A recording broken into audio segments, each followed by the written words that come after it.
네, 안녕하세요. 솔직하고 은밀하고 자상한 정신건강과 마음이야기 뇌부자들입니다. 4년째죠. 저 이거 한지. 와, 벌써 그렇게 됐네요. 네. 근데 멘트를 아직 못 외우고 있네요. 네. 저희 오늘 함께할 멤버 소개 먼저 부탁할게요. 예, 안녕하세요. 우동훈입니다. 네, 안녕하세요. 손정현입니다. 어떻게 지냈어요? 일주일 만인 것 같은데? 네, 저는 조금 이른 여름 휴가를 다녀왔습니다. 네. 뭐 아시겠지만 저희 동료 선생님이 여름에 자리를 비우게 돼서 네. 이제 여름에는 휴가를 가기가 어려울 것 같아가지고 미리 다녀왔는데 참 좋더라고요. 그래서 서울 잠깐 벗어나가지고 바람도 쐬고 하니까 단톡방에 새벽 3시경에 답장을 하는 걸 제가 봤던 것 같은데. 맞아요. 네. 네, 주로 야간에 활동하고 주간에는 좀 늘어져 있고 네, 그렇게 보내다 왔습니다. 네. 오늘 목소리가 안 좋은 게 저는 뭔가 안 좋은 일이 있나 했는데 술병이라는 얘기네요. 네, 뭐 부정하지 않겠습니다. 선정 선생님 별일 없었어요? 네, 저 뭐 주말에 저도 뭐 여기저기 다니고 날씨가 정말 더워가지고 좀 기분이 좀 처지는 것 같기는 해요. 어디 좋은 데 다녀오셨어요? 아니요, 뭐 저기 부모님들 집에 가고 애 보고 뭐 별거 없이 지냈죠. 오늘 주제에 굉장히 어울리지 않는 대화를 그러니까 어울리지 않는 목소리와 톤으로 저희가 얘기를 네, 나누고 네. 있는데, 그쵸? 오늘 주제는 웰빙 그리고 행복에 대한 얘기들이잖아요. 저는 이 주제를 선택을 했을 네. 때 네. 대체 어떻게 풀려고 그러나 이 추상적인 개념을 그쵸, 추상적이고 네. 밑도 끝도 없는 얘기가 되겠죠.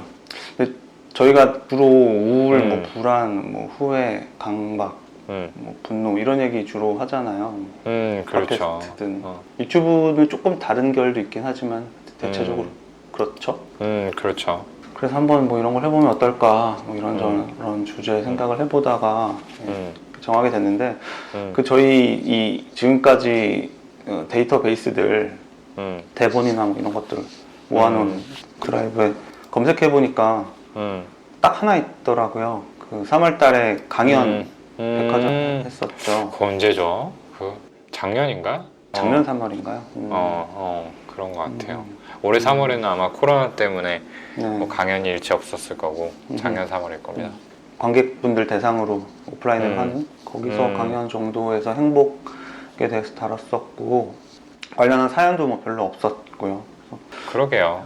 생각해보니까 이제 아무래도 저희 과는 뭔가 증상이나 아니면 이상심리나 뭔가 문제가 되는 그런 상황들에 대해서 이야기를 하니까 당연히 그렇죠. 그럴 수밖에 없었던 것 같은데 근데 뭐 어떤 말씀을 드릴지는 모르겠으나 네. 저는 약간 겁이 나는데 네, 뭐 잘 해주실 거 아니에요.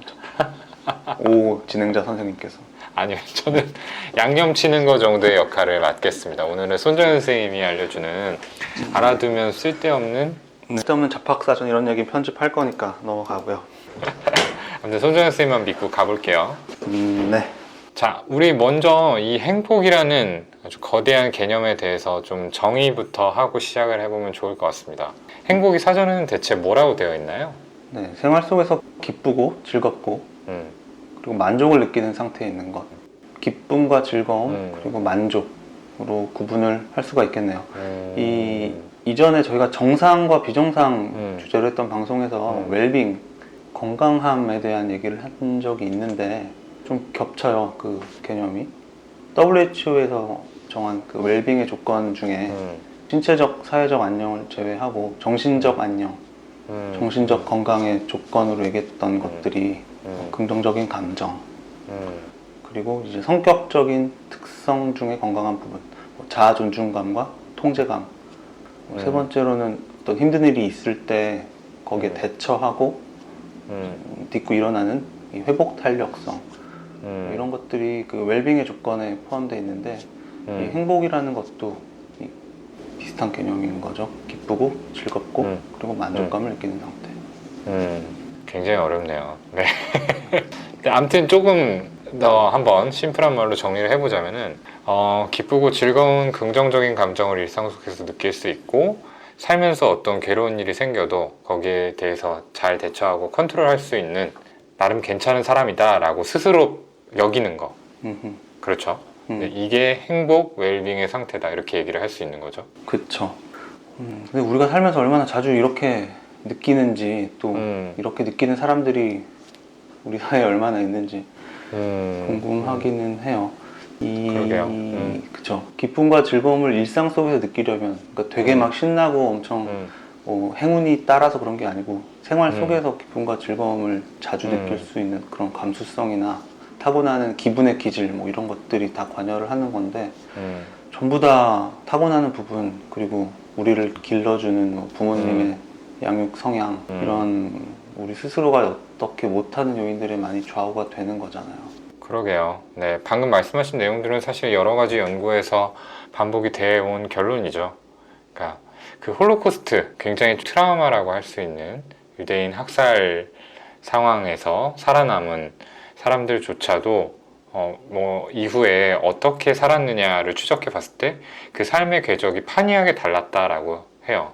그러니까 극도의 트라우마를 겪은 사람들이라고 할지라도 전부 다 그 트라우마에 동일한 영향을 받는 것은 아니라는 거죠. 그래서 정리하자면 결국엔 우리 모두가 타고난 만큼 또 길러진 대로 환경이 허락하는 정도 안에서만 행복할 수 있다라는 얘기인 것 같아요.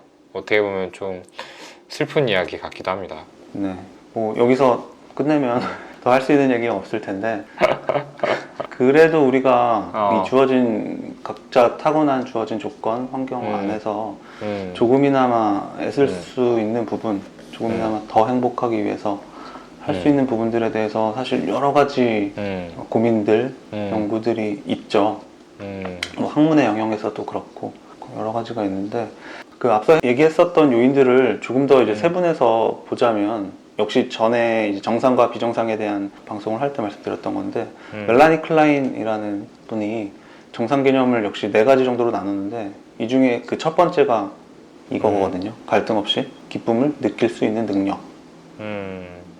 그 외에 이제 뭐 2번째, 3번째, 4번째가 앞서 말씀드렸던 것들에 비슷한 얘기들인데 부정적인 상황에서도 스스로에 대한 어떤 믿음을 지킬 수 있는 힘, 그리고 부정적인 감정을 다룰 수 있는 능력, 그리고 마지막이 제일 거창하고 대단한데 사랑할 수 있는 능력, 뭐 이런 것들을 얘기를 하는데 이렇게 뭐 역경 속에서도 스스로를 믿는 뭐 심지라거나 어떤 극단적인 고통 이런 감정을 조절하는 능력, 그리고 우리가 타인을 사랑할 수 있는 능력 다 너무 어렵죠.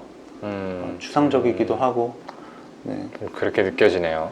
구체적인 목표를 잡는다고 해도 쉽지가 않죠. 화가 나는 상황에서 그걸 어떻게 잘 조절을 하느냐 굉장히 어려운 얘기인데 그보다는 이제 첫 번째 얘기했던 갈등 없이 행복, 기쁨을 느낄 수 있는 능력, 어떤 즐거움을 찾아내는 것 이게 그나마 우리가 좀 더 일상 속에서 시도해볼 만하다는 관점이죠. 작게나마 생활 속에서 그런 재미나 즐거움을 찾을 기회를 찾아서 유지하고 그런 영역을 늘려가다 보면 내가 기쁘고 싶어서 기쁜 경험들을 즐겁고 싶어서 즐거운 경험들을 의지를 가지고 늘려갈 수 있다면은 그 자체가 내 삶을 내가 조금이나마 컨트롤하고 있다는 느낌, 앞서 얘기했던 통제감, 그리고 내가 나를 더 좋아한다는 느낌, 자아 존중, 그리고 큰 역경이나 실패를 당했을 때 거기서 추스리고 헤어나는 회복 탄력성 이런 것들을 앞에서 다 얘기했던 뭐 행복과 건강을 위해서 필요한 조건들이잖아요. 이것들을 키워나가는 어떤 실마리, 씨앗이 될 수도 있을 거다. 그래서 재밌는 것부터 찾아보는 게 중요하다. 뭐 맞는 얘기죠. 사실 이론적으로 참 맞는 얘기인데 한편으로는 아 이게 너무 아름다운 이상적인 얘기 아닌가라는 생각을 뭐 저도 하게 되고 아마 듣는 분들도 좀 하시지 않을까 싶은데요. 그쵸. 너무 뻔한 얘기고 뒤에 얘기하겠지만 정말 힘든 분들한테 이런 얘기를 하면 별로 와닿진 않을 거예요. 근데 우리가 그럭저럭 지내고 있는 상태에서는 귀담아 들을 만한 부분이 아닌가 싶고요. 그 이근우 선생님이라고 굉장히 나이가 많고 경험이 많으신 정신과 선생님이신데 이분이 이 부분을 강조해서 말씀을 하신 글을 제가 읽었는데 많이 와닿더라고요. 이분의 책에서 이 행복에 대한 얘기를 하시는데 의지를 세워서 열심히 노력하면 웬만한 일은 전부 이뤄낼 수 있을 거라는 기대와는 달리 인생은 필연보다 우연에 의해 좌우되었고 세상은 생각보다 불합리하고 우스꽝스러운 곳이었다. 이분이 80년을 살아보니 그렇다는 그렇다라는 거죠. 뜻대로 이룰 수 있는 일이 생각보다 많지 않았고 삶은 예기치 않은 시련으로 크게 흔들렸다. 그래서 산다는 것은 슬픈 일이다. 나라는 존재의 미약함을 깨달아가는 과정이기 때문이다. 그런데 다행스러운 점이 있다. 자력으로 어찌해볼 수 없는 인생의 시련이 일상의 작은 기쁨으로 인해 회복된다는 사실이다. 행복은 신기루이다. 일상의 작은 즐거움으로 큰 슬픔을 덮고 살 뿐이고 다행인 건 그나마 자기 성질대로 잘 살다 보면 만족할 수 있고 만족이 지속되면 또 자주 행복을 느낀다는 것이다. 그렇군요. 그러니까 인생은 필연보다 우연에 좌우되고 세상은 불합리한 곳이고 산다는 건 슬픈 일이다. 그럼에도 작은 즐거움으로 큰 슬픔을 덮으면서 삶을 회복하고 지탱해 나갈 수 있다라는 이야기인 거죠. 네. 네. 뭐랄까요. 근데 여지껏 사는 게 좀 괴롭고 슬프기만 했던 분들이 계실 텐데 그런 네. 분들이 듣기엔 좀 반감이 들 만한 얘기가 아닐까 하는 걱정도 한편으로는 듭니다. 그쵸. 뭐 아프니까 청춘이다. 뭐 그런 얘기 하셨던 그러니까요. 그분께서 네네. 그쵸. 한때는 굉장히 센세이션이었지만 지금은 약간 청춘들의 적처럼 돼버리셨죠. 그쵸. 젊은 사람들 중에 그 말을 참 좋아하는 사람은 없을 것 같은데. 그러니까요. 근데 그 말씀을 하셨던 분의 경우에는 알고 보니 그분은 아파본 적이 별로 없는 거 아니냐. 뭐 객관적으로 굉장히 유복한 환경 아니었냐. 그 히스토리 때문에 더 안 좋은 이미지가 됐을 수도 있는데 이 이근우 선생님의 삶은 좀 달라요. 이 책에서 보면 뭐 굴곡 없이 어떤 금수저로 사셨던 그런 분이 뭐 인생 노년에 뭐 말씀하시는 뭐 허울 좋은 그런 식의 뭐 인생 창가 이런 건 결코 아닌 것 같은 게 일단은 뭐 세대가 일제시대 6.25 다 겪으신 그 자체로 사실은 트라우마를 굉장히 많이 겪으신 거죠. 그렇겠죠. 세대 분들은 누구나. 그리고 이분이 4.19나 5.16 때 수감 생활까지 하셨다고 하고요. 이후에 이화여대 교수를 하시기도 했는데 네팔 이런 오지에서 봉사를 계속 다니시다가 한쪽 눈을 실명하셨다고도 하고요. 지금도 거의 눈이 안 보이신 상태에서도 계속 뭐 집필 활동하고 계시고 그런데 그렇구나. 네. 굉장히 다채로운 시련을 겪으셨던 분인 것 같아요. 무탈한 삶은 아니었던 것 같은데 그래서 그런 분이 이런 얘기를 하신다는 게 그 자체로 의미가 있는 게 아닌가 곱씹어 볼 만한 부분이 있는 게 아닌가 싶고요. 그래서 이분은 뭐 청춘만 아픈 게 아니고 인생은 누구한테나 뭐 슬프고 괴롭다 그리고 세상은 불합리하다 뭐 이런 기본적인 관점을 가지고 계신 것 같아요. 근데 이런 뭐 작은 즐거움들의 의미 말고도 뭐 이분이 쓰신 책에 인생의 시련을 대하는 요령, 자세 아니면 뭐 싫은 사람, 나한테 상처 준 사람을 용서하는 그것의 의미와 뭐 필요 이렇게 굉장히 연륜이 쌓인 정신과 의사 선생님이 들려주는 통찰들이 많이 있는데 어떻게 보면 뻔한 얘기들일 수 있는데 그 비유들 하나하나가 훅 들어오더라고요. 그래서 저희가 언젠가 이분의 책에 대해서 좀 더 소개하는 시간을 가지면 좋을 것 같은데 그러게요. 저도 이분 책 좋다는 이야기 들었는데 한번 좀 제대로 읽어봐야겠다라는 생각이 드네요. 어렵지 않은 표현으로 심오한 내용을 표현을 하시더라고요.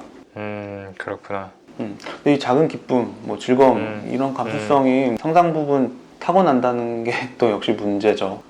그렇죠. 네. 그러니까 그런 감수성, 감정 이런 걸 좀 무디게 타고날 수도 있는 거고요. 네. 아니면 이제 자라는 환경의 영향도 많이 받게 되는 거죠. 네. 제 감정이나 욕구의 표현을 금지당하거나 심한 불안, 공포 이런 것들 속에서 자라게 되면은 감정을 좀 터부시하게 되는 경우가 있습니다. 그리고 본인도 알아차리지 못한 상태에서 그것들을 억압하게 되는 거죠. 네. 네, 그러니까 말하자면은 이렇게 돼버리면 멜라니 클라인이 말한 어떤 갈등 없이 어떤 진정한 행복이나 기쁨을 느낄 수 있는 그 능력 자체를 갖지 못한 게 돼버리는 것 같아요. 그렇죠? 네. 네, 이런 분들은 안타깝지만 진료실에서 드물지 않게 뵙게 되는 것 같습니다. 그렇죠. 본인의 감정을 그게 좋은 거든 나쁜 거든 별로다. 스스로 찌질하다. 내지는 뭐 그렇죠. 가볍다. 뭐 이렇게. 평가를 해버려서 억누르는 거죠. 사실은 그 반사회적 인격이 불안이나 공포라거나 이런 것들에 대한 억압이 있기도 하지만 즐거움이나 따뜻함 이런 것도 못 느끼잖아요. 오직 다른 사람들을 뭐 착취하거나 이용해 먹을 때만 그런 쾌감을 느낀다 라고 하는데 사실은 이 반사회적 인격을 치료할 수 있냐 여기에 대해서 논란이 있긴 하지만 그 치료를 했던 케이스들을 보면 지금 저희가 얘기하고 있는 이 긍정적인 감정을 꾸준히 발견을 하도록 격려를 하는 과정에서 그들이 어떤 그런 인간성을 회복해 간다. 삶에서 내가 남을 괴롭히거나 학대하지 않고도 이용해 먹지 않고도 삶에서 즐거움을 느낄 수 있구나. 이걸 학습을 시켜주는 게 그나마 도움이 될 수 있다. 이런 얘기를 하거든요. 반사회적 인격인 분들도 가능할 수 있는 부분이니까 보통 사람인 우리들도 뭐 훈련을 할 수 있다. 이런 희망을 가질 수도 있을 것 같아요. 그렇구나. 근데 또 한편으로는 감수성이 극도로 높은 것도 기쁨, 뭐 즐거움 이거를 굉장히 예민하게 느끼는 것도 문제가 될 수가 있죠. 성격적인 약점, 뭐 나가서 병이 될 수도 있는 거잖아요. 왜 주위에 그 폭풍 감동하는 사람들 있죠. 똑같이 뭐 드라마 보거나 맛있는 음식 먹거나 아니면 주위 사람의 그런 말 한마디에 엄청나게 막 감동받고 폭받쳐오르는 그렇죠. 분들, 감수성 많은 분들. 어떻게 보면 저희가 지금 얘기하고 있는 이 작은 기쁨을 잘 찾아내시는 분들일 수도 있지만 근데 이런 폭풍 감동하는 분들의 상당수가 작은 괴로운 감정에도 많이 휘둘리실 수가 있어요. 맞아요. 네, 양날의 검 같은 거죠. 결국에는. 그렇죠. 예술적인 감수성이 높으신 분들 중에 뭐 이런 경우가 더 많다고도 하고 그런 분들은 말하자면 뭐 세상 만사, 뭐 바람 불고 뭐 낙엽 부르는 게 다 크나큰 감정의 파도로 다가오기 때문에 굉장히 좀 지치고 힘들 수가 있겠죠. 너무 과해도 문제인 거죠. 그렇죠. 그럴 수 있는 거죠. 갑자기 좀 알쓸신잡 같은 얘기긴 한데 네. 그 스탕달 신드롬이라는 단어가 있어요. 네. 이 마리 앙리 메일이라고 하는 프랑스의 문학가의 네. 필명이 스탕달이죠. 그래서 네. 적과 흑 이런 책을 쓴 유명한 작가인데 이 스탕달이 경험한 현상을 두고 이제 이름을 붙인 겁니다. 이 스탕달이 그 16세기의 실존 인물이었던 베아트리체라는 여성의 초상화를 보고 나서 그 예술 작품, 아마 귀도렌이라는 화가가 그린 모양이에요. 근데 그 예술 작품에 굉장히 깊이 몰입을 했대요. 그리고 너무나도 큰 감동을 받게 된 거죠. 그래서 정신이 혼미해지고 막 속이 메스껍고 숨을 못 쉬겠고 하는 이런 신체 증상까지 오는 경험을 하게 됐는데 이렇게 조금 예술 작품에 깊게 뭐랄까 공명했다라고 할까요? 네, 해서 어떤 신체적, 정신적인 반응을 일으키는 걸 스탕달 신드롬이라고 부르게 됐다라고 합니다. 이 용어는 20세기의 정신과 의사 마게린이라는 사람이 유사한 증상을 겪은 100명의 케이스를 정리해서 만든 용어라고 해요. 네. 그 중에는 뭐 입원까지 했던 경우도 있었다고 하죠. 이 문제 때문에. 그렇군요. 네. 네네. 감동이 그 공명이 폭풍처럼 몰려와서. 네. 그렇죠. 그렇게 감정의 뭐랄까 진폭이 큰 분들이 있는 거죠. 좋게 말하면 세심하고 예술적 감수성이 풍부한 거지만 어떻게 보면은 한편으로는 좀 취약하다라고 볼 수도 있는. 네. 근데 저도 이 베아트리체 초상 이거 검색해 봤더니 이 그림구나 알겠더라고요. 많이 여기저기서 봤던 그림이고 아마 검색해서 찾아보시면 청취자분들도 다 익숙하실 텐데 이런 사연을 알고 나서 보니까 굉장히 불행하고 불쌍하잖아요. 그 사연에 대해서 또 좀 말씀을 드리면 좋을 것 같아요. 네네. 베아트리체가 어떤 일을 겪었는지. 그렇죠. 아주 어릴 때부터 그 아버지한테도 상습적인 성폭행을 당한 여성이었고 결국에는 가족들과 이제 상의를 해서 아버지를 죽인 거죠. 그렇죠. 네. 그래서 이제 22살의 나이에 살인죄로 교수형 판결을 받았는데 굉장히 동정을 할 수밖에 없는 이제 사건이기 때문에 여론은 살려라 왜 죽이냐라고 했지만 결국 당시에 교황의 명령으로 교수형을 당했다고 해요. 그렇죠. 네. 이런 사연을 알고 나서 이 그림을 보게 되면 뭔가 울컥하는 게 올라오긴 하더라고요. 고동 선생님 이 그림 봤어요? 네, 저도 찾아서 봤는데 뭐 저는 스탕달급은 아닌지 사연을 듣고도 뭐 그렇게 엄청난 경험을 하지는 못했지만 참 안타까운 사연이더라고요. 그렇죠. 네. 네, 아무튼 이 감정 반응이 양날의 검 같은 거다라고 말씀을 드렸었는데, 그러니까 이렇게 어떤 경우에는 평소보다 감정 반응이 커져서 과하게 기뻐하거나 과하게 슬퍼하거나 사소한 일로도 화가 나거나 이런 상태에 이르기도 하죠. 이제 그쵸. 이럴 때 우리가 뭐 조증이라든지 우울증이라든지 이런 이름의 병명들을 붙이게 되는 거고요. 네. 또 성격적으로 어떤 분들은 일상만사에 민감해서 또 굉장히 격렬한 감정의 파도를 자주 느끼는 분들이 있어요. 네. 근데 이런 것들 역시 좀 행복하기 어렵고 웰빙 상태와는 좀 거리가 멀다 이렇게 얘기를 해볼 수 있을 것 같습니다.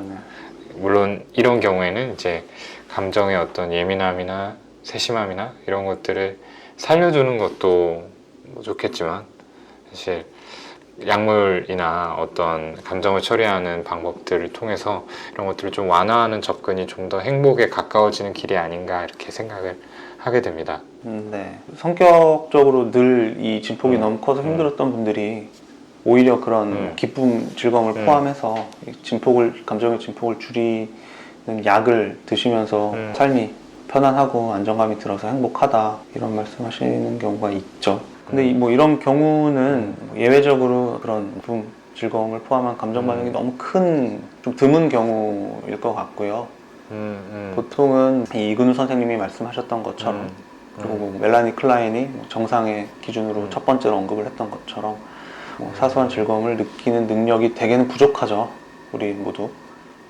좋은 일들은 뭐 당연한 걸로 여기기가 쉽고 좀 뭐 불쾌하고 속상한 일은 더 신경을 많이 쓰고 그렇기 때문에 덜 행복한 경우가 많을 것 같아요. 근데 이거를 좀 찾아주는 노력이 의식적으로 그런 일상 속에서 그런 부분들을 찾아내는 훈련, 트레이닝이 그렇다면 한번 찾아봅시다. 일상 속의 작은 기쁨을 네. 최근에 언제 좀 느끼셨나요? 글쎄요. 요즘에는 애기 자는 거 평소보다 일찍 자는 거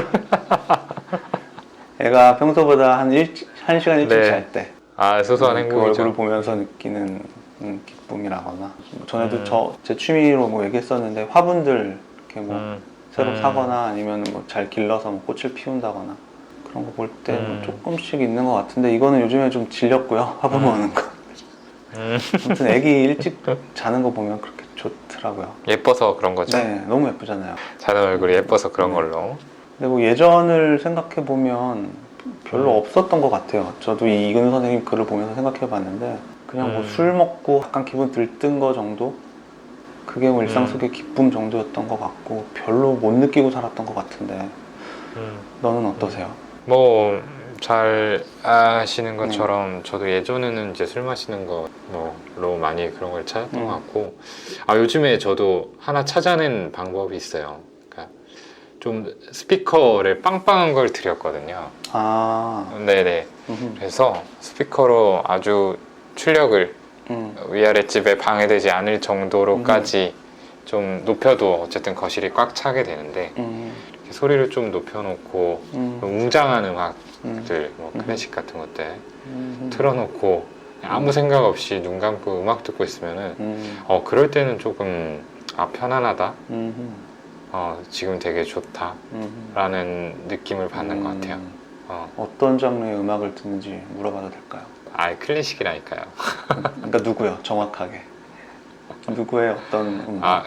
그냥 클래식으로 퉁칩시다. 혹시 라디오 93.1 틀어놓고 그냥 나오는 거 들으시는 건 아니에요? 부정하지 않겠어요. 93.1 되게 좋아요. 좋아요. 저도 자주 듣거든요. 네. 그렇구나. 좋은 방법인 것 같아요. 그러게요. 사실 뭐 꼭 좋은 스피커가 아니어도 될 것 같고.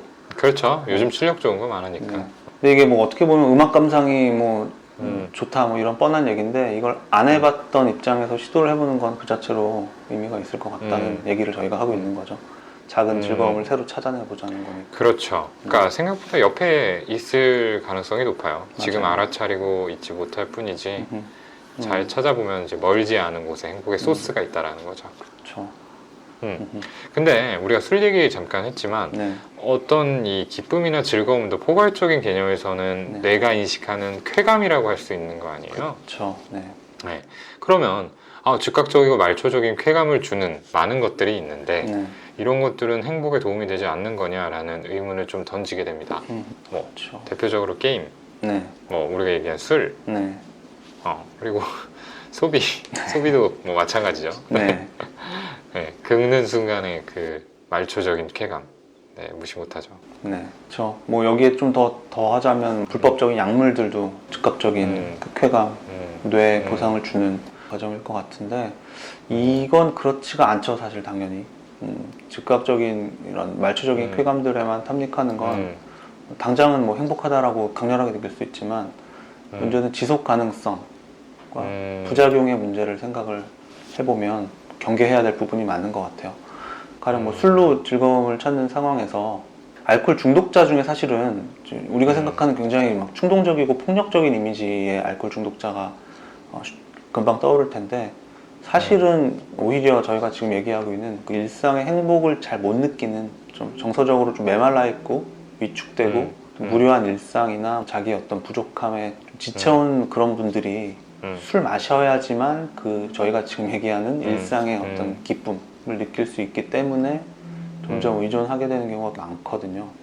저도 예전에 그랬던 것 같다는 얘기고 그래서 단기적으로는 술 마시면 당연히 긴장 바로 풀리고 힘든 현실을 잊는 뭐 소소한 즐거움 느낄 수 있겠지만 결국 이 즐거움을 계속 얻기 위해서는 내성으로 인해서 점점 자주 많이 마셔야지 가능해지고 그러면서 술에 의한 부작용들 뭐 직장에 뭐 출근을 늦게 해서 평판이 나빠진다거나 뭐 가족과의 관계가 악화되고 신체적인 건강 잃고 이렇게 돼서 결국엔 지속 가능하지 않은 부작용들을 일으키게 되죠. 높은 확률로.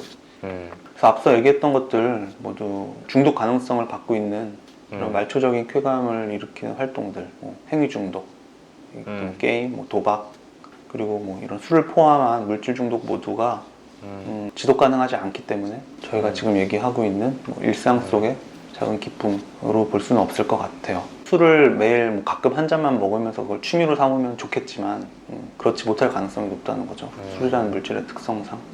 그렇죠. 근데 꼭 뭐 그런 행위 중독이라든지 물질 중독까지 언급을 하지 않더라도 또 요즘의 트렌드가 뭐 욜로나 소확행 이런 것들이잖아요. 어떻게 보면은 이제 예전에 먼 성취를 좀 추구를 했다면 그것보다는 지금 눈앞에 있는 즐거움에 집중하라 라는 이제 그런 이야기들인데 모르겠어요. 뭐 이런 삶의 태도가 맞는 것 같기는 하고 또 한편으로는 배짱이 같은 삶이다 이렇게 생각이 들기도 하거든요. 네네. 오늘 질러서 행복하면 그게 좋은 거 아니냐 좀 이런 어떤 배짱이 정신이 공감을 많이 얻고 있는 것 같아요. 근데 이제 행복을 위한 그 자기의 만족이라고 하는 것도 지속 가능한 만족일 필요가 있을 것 같은데 이근우 선생님이 아까 그 얘기에서도 자기 성질대로 잘 살다 보면 만족해서 그 만족이 지속되고 그것이 행복이 될 수 있다 그런 얘기를 했죠. 근데 뭐 지금 플렉스에 대해서 생각을 해보면 자기 성질대로 하는 게 아닐 수 있죠. 어떻게 보면 약간 오버를 하고 무리를 해서 스스로에게 일시적인 만족감을 준다가 될 수 있을 것 같아요. 네, 자족적인 삶이라는 게 참 좋기는 한데 뭐 모든 사람들이 다 느끼고 있는 바처럼 최근에는 SNS가 세상을 지배를 하잖아요. 이 SNS를 통해서 각자의 일상이 원치 않아도 상대방의 일상이 보여지다 보니까 뭔가 지금의 내가 살고 있는 삶, 나라는 사람한테 만족하기는 더 힘들어진 것 같다라는 생각이 들어요. 뭐 서로 각자 삶 중에 제일 그럴듯한 아름다운 한 1% 정도만 SNS에 다들 이제 뽐내는 구도니까 우리나라가 특히 어떤 여러 가지 특수성 때문에 그런 행복, 뭐 성공, 만족 뭐 이런 기준이 더 획일화가 돼 있고 뭐 서로 비교가 심하다 뭐 이런 얘기를 하는데 뭐 SNS 외국 분위기 보면은 딱히 우리나라만 그렇지도 않고 요즘엔 다 그런 추세인 것 같아요. 서로 행복한 모습 보면서 서로 부러워하는. 맞아요. 근데 그래도 저는 우리나라가 좀 심하긴 하다라는 느낌은 있거든요. 뭐 가끔 명품 관련된 뉴스 나오는 걸 봐도 좀 그렇고 뭐 집이나 차 서로 비교하는 분위기도 그렇고요. 또 그런 틀에 구애 안 받고 내 멋에 산다라는 사람들 가끔 있지만 뭔가 좀 괴짜같이 취급을 받는 분위기가 있잖아요. 뭐 결혼 안 한 친구 저희도 뭐 막 놀리고 약간의 뭐 비하를 섞어서 뭐 걱정하고 뭐 이렇게 술자리에서 뭐 이런 얘기 하고 하는데 어떻게 보면 굉장히 획일적이고 폭력적인 시선일 수도 있죠. 네가 행복하려면, 만족하려면 결혼을 해야 되는 거 아니냐, 뭐 이런 시선이니까. 이런 비교의 구도가 이미 뭐 사회 문화적인 분위기가 강하다 보면 그 분위기 속에서 나 혼자서 나 이쯤이면 충분해, 괜찮아 이렇게 만족하는 건 굉장히 어렵다는 것도 사실이고요. 그렇죠. 아까 이제 행복에 필요한 조건에 이야기한 게 스스로를 나름 괜찮은 사람이라고 여기고 시련들에 잘 대처하고 있다라고 만족스럽게 여기는지, 네. 예, 이게 이제 자기 존중과 통제감이다 이렇게 얘기를 했고 이게 행복의 필요 조건이다라고 얘기를 했는데 네. 방금 말한 여러 가지 상황들 속에서 이 마음을 갖기가 쉽지 않은 것 같습니다. 그래서 저는 SNS를 못해요. 보다 보면 너무 배 아프고 질투나고 열등감 느껴서. 근데 저 같은 분들 역시 많더라고요. 보면 불행한 것 같다고. 네. SNS 그냥 지우는 것도 방법이죠. 이제 뭐 말하자면 자존감 떨어뜨리는 정보를 차단하는 건데, 예, 괜찮은 방법이라고 생각을 합니다. 그렇지만 또 모든 정보나 소통이 SNS를 통하는 시대에 마냥 그거 하지 말아라 이렇게 얘기하기도 어려운 문제고, 또 SNS 아니더라도 오프라인에서 타인하고 비교하게 되는 부분들은 자꾸 생기잖아요. 네. 그래서 이제 저희가 제시해 드리는 방법은 비교 대상을 뭐 내 주변의 누군가나 아니면 SNS상에서 유명한 인플루언서 누구의 삶이 아닌 나의 어제 모습과 비교하라 라는 말씀을 드린 바 있죠. 네. 뭐 다들 아시는 내용일 것 같기도 해요. 조금 더 행복할 수 있는 비교 방법일 것 같아요. 저희도 지금 오쌤이나 저나 개원 후에 스트레스나 뭐 좋은 아빠가 돼야 된다, 뭐 좋은 남편이 돼야 된다, 뭐 좋은 자식이어야 한다, 이런 부담을 주로 옆에 서로를 비교하면서 스트레스를 느끼고 있는데, 어제의 나는 어땠지? 내가 어제는 뭐 아이한테 이렇게 화를 냈는데 오늘은 좀 덜 냈어 라거나, 이렇게 과거의 나와 지금 나를 비교 대상으로 두는 게 조금 더 마음이 가벼워지고 만족할 수 있는 확률이 높을 것 같아요. 그래서 저희가 행복의 사전적 의미로부터 얘기를 시작을 해서 말씀을 드리고 있는데, 정리를 해보면 그 사전적인 의미에 있었던 기쁘고 즐거움을 일상 속에서 찾는 것, 이건 사소하더라도 새로운 자극들을 우리가 일상 속에서 찾아보는 시도들, 거기에 대한 긍정적인 감정을 키워나가는 훈련이 도움이 될 수 있다 라는 말씀을 드린 거고, 두 번째로는 우리 일상에 대해서 타인과의 비교가 아닌 뭐 이전의 나, 과거의 나보다 나아진 부분들을 찾아보려는 시도를 통해서 조금 더 지금의 내 삶에 대해서 만족감을 느낄 수 있다. 일상 속에서의 그 기쁨, 즐거움, 만족감을 찾아주는 노력들이 우리가 타고난, 그리고 길러진, 그리고 환경이 허락하는 범위 안에서 그나마 조금 더 행복을 찾을 수 있는 방법일 것 같다 정도가 되겠네요. 네, 그렇게 좀 정리를 해볼 수 있을 것 같습니다. 어려웠어요. 저는 좀 행복이란 개념이 참 간단하지 않구나. 우리는 좀 일상적으로 행복하고 싶다, 행복해라 이런 표현을 쓰는데, 그 행복으로 가는 길은 뭐고 그 이전에 행복이라는 건 뭘까, 뭐 그런 생각을 좀 하게 됐던 시간인 것 같습니다. 애초에 행복이라는 개념이 생겨난 게 얼마 안 된다고 하더라고요. 이 삶에서 사실은 먹고 사는 문제 해결되면 다행인 거고, 뭐 안심인 거지, 행복을 중요시하고 추구해야 된다라는 개념 자체가 생긴 게 오래되지 않았다라는 걸 어디서 본 것 같아요. 그래요. 근데 저는 개인적으로 그 이근우 선생님의 이야기가 좀 많이 기억에 남는 것 같아요. 행복은 신기루예요. 일상의 작은 즐거움으로 큰 슬픔을 덮고 살 뿐이죠. 저도 그게 와닿아서 그 책을 사실 우연찮게 구입을 해서 보게 됐거든요. 네.